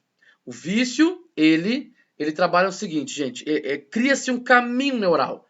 Para que a gente possa ter um hábito, a gente precisa de 21 dias repetindo aquele processo, aquele comportamento, e o nosso cérebro já cria um caminho neural, que aquilo dali é um hábito que você faz todos os dias. Quando é um hábito bom, perfeito. Estudo, academia, ler a Bíblia, orar, maneiro. Mas existem hábitos, maus hábitos, né? Pornografia, bebida, cigarro. Então a gente vai alimentando isso, então o nosso cérebro cria um caminho neural. Então toda vez que eu estou entediado, triste, cansado, o meu cérebro acende aquele caminho neural que me dá prazer, e eu que construí esse caminho neural que me dava prazer, então mesmo que isso venha me prejudicar na saúde, ou qualquer outra área da minha vida, do meu corpo, o cérebro acende. Olha, você precisa de prazer, você está muito cansado, você está estressado, você precisa de prazer. Então, aquele caminho neural, as conexões, né, as sinapses neurais vão começar a conversar ali para me dar a sugestão de ir para aquele caminho neural, aquele hábito que eu construí. A bebida alcoólica, o cigarro, a pornografia, o jogo, a comida, né? Então, caminho neural. Para destruir um caminho neural, eu preciso de ter um novo hábito no lugar daquele que eu já fazia, por no mínimo não, gente, é assim, é uma em média, 90 dias. Então, para construir um hábito, 21 dias. Para destruir aquele hábito, eu tenho 90 dias para destruir. Gente, para fazer bagunça é assim, para arrumar a casa demora mais. Então, assim, infelizmente é assim. Agora, se eu fiquei 10 anos, estou dando um exemplo aqui, 10 anos praticando vício na área da impureza sexual, pornografia, bebida alcoólica, cigarro, não sei o quê, 10 anos, 15 anos, 8 anos. Não são 90 dias que vão tirar aquele hábito, né? Pelo amor de Deus. Então é um processo. Então o caminho neural foi criado e ele só é destruído quando um caminho neural vem construindo, né, refazendo um novo hábito. Não é apenas parar de fazer. Hoje eu não vou beber, hoje eu não vou beber, hoje eu não vou beber. Vai acabar bebendo. Hoje eu não vou entrar em site pornográfico, hoje eu não vou ver pornografia, hoje eu não vou... Vai acabar entrando. Porque para um hábito sair, o novo tem que entrar. Então o caminho neural, ó, ele está saindo, ele está indo embora, ele tá vendo, saiu. Mas para ele sair, eu preciso construir um novo caminho neural. O novo hábito vai empurrando o velho para fora, até o seu cérebro entender que você prefere esse novo do que o antigo.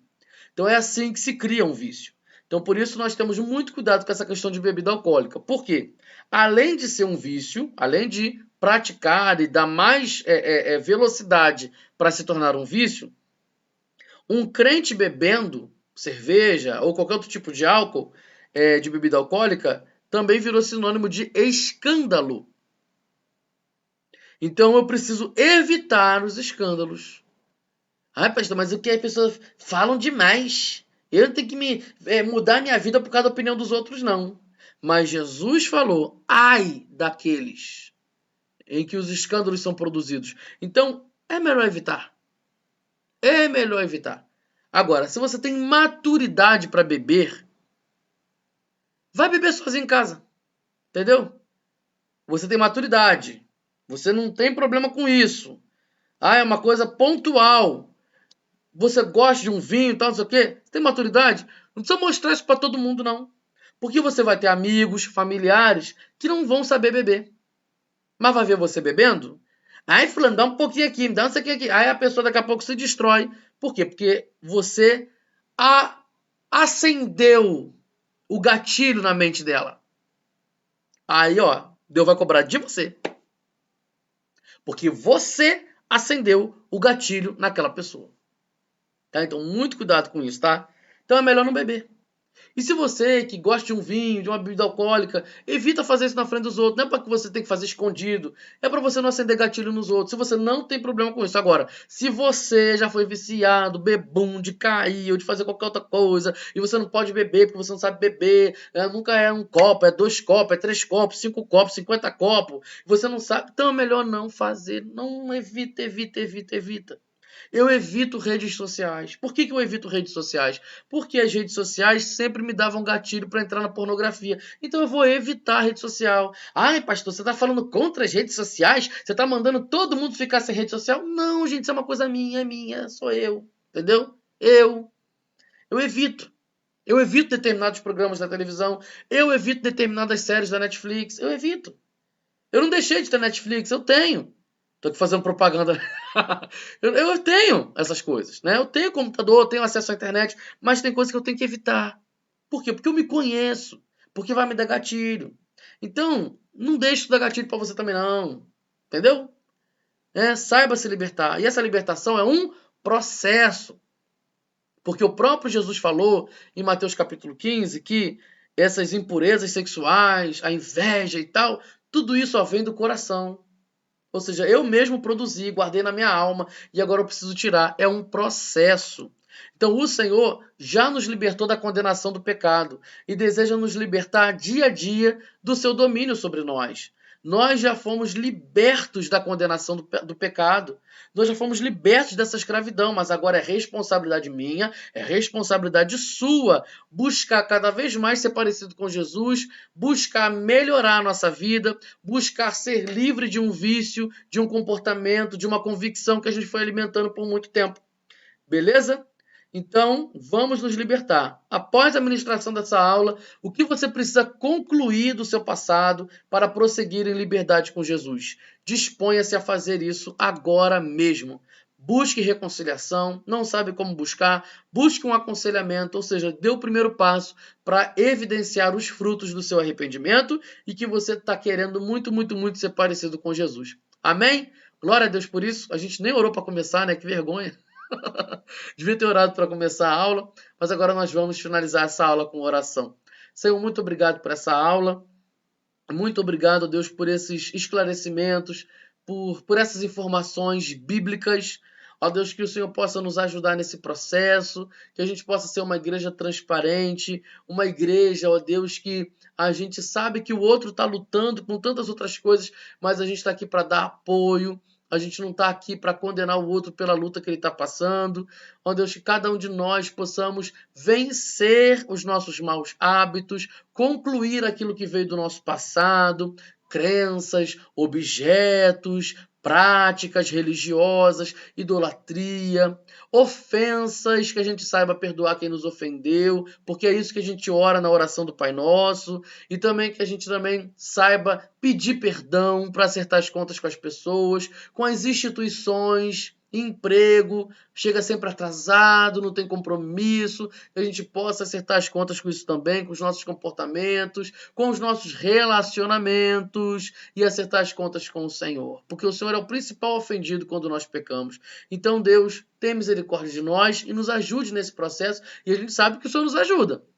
O Senhor nos deu armas espirituais, disciplinas espirituais, como o jejum, como a oração, a prática da oração, o louvor, o cântico espiritual, a ação de graças. O Senhor nos deu as armas espirituais, o escudo da fé, a espada do Espírito, o capacete da salvação, a couraça da justiça, o cinturão da verdade, os calçados que trazem para a gente evangelizar, os calçados do evangelho da paz. Ou seja, o Senhor nos deu armas espirituais.